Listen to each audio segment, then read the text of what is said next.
Cet été, la ville de Saint-Sever a proposé sa première édition des Vasconiales, une immersion au temps du Moyen-Âge qui permet aux visiteurs de voir ce lieu autrement et de découvrir son histoire tout en s'amusant.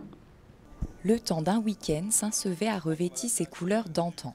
Habits d'époque, ateliers en tout genre, marchés et troubadours, les visiteurs ont découvert la ville du XIVe siècle.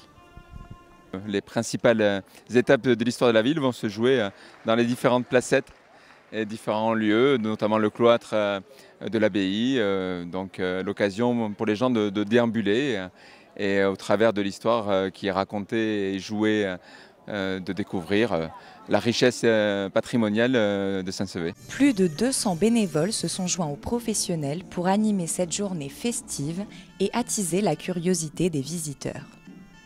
Aujourd'hui, on a des troubadours qui vont nous faire un spectacle dans l'abbatiale. Des gens de Paris qui viennent, qui sont passionnés de musique médiévale, qui ont à la fois retrouvé des instruments, mais également retrouvé des partitions d'époque. Donc l'occasion de s'instruire d'une forme tout à fait ludique. Nous sommes de Mont-de-Marsan, donc c'est pas très loin et voilà. On est venu ici pour découvrir les Vasconiales, parce qu'on aime bien cette période, on trouve ça intéressant et tout. Et on a découvert comment les gens s'habillaient au Moyen-Âge. Les Vasconiales ne sont pas une nouveauté à Saint-Sever. La ville a proposé ce type de reconstitution historique pendant 35 ans. Cette manifestation est l'occasion de rassembler les habitants autour d'un objectif commun.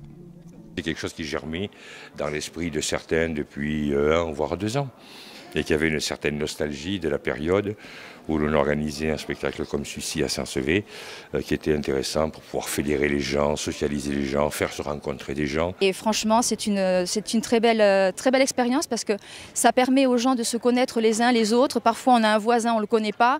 On le retrouve ici. Ah ben t'habites où? J'habite là. Ah ben moi aussi. Et puis c'est vrai qu'on crée des liens d'amitié. Moi-même, j'ai connu mon compagnon en jouant à Aliénor d'Aquitaine. Il faisait un riz de Plantagenet. Donc vous voyez, ça crée des liens. Le divertissement est aussi l'occasion de proposer un cours d'architecture et d'histoire de la Gascogne dans un lieu symbolique. La ville a été la plus importante en population du département à la Révolution. Elle a des hôtels particuliers, elle a des remparts, des portes fortifiées. Elle a un site qui domine l'Adour, qui était un site fortifié de tout temps, puisque les Gallo-Romains en avaient déjà fait un lieu de défense. Donc il reste de toutes les époques, je dirais. Il y a 4 spectacles, c'est-à-dire que j'ai repris toute la partie moyenâgeuse de la reconstitution historique que j'ai divisée en scénettes.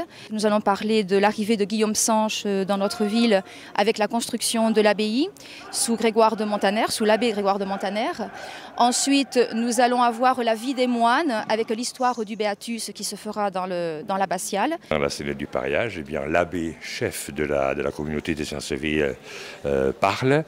Secondé par un abbé dit diplomatique, et puis il y a un bourgeois de la ville qui lui illustre la demande de partage du pouvoir, de pareage, et il y a aussi, pour parler, un cavalier anglais qui fait office de courrier pour faire la navette entre Saint-Sever et le roi Richard Cœur de Lion en 1189 et le roi Henri III en 1270.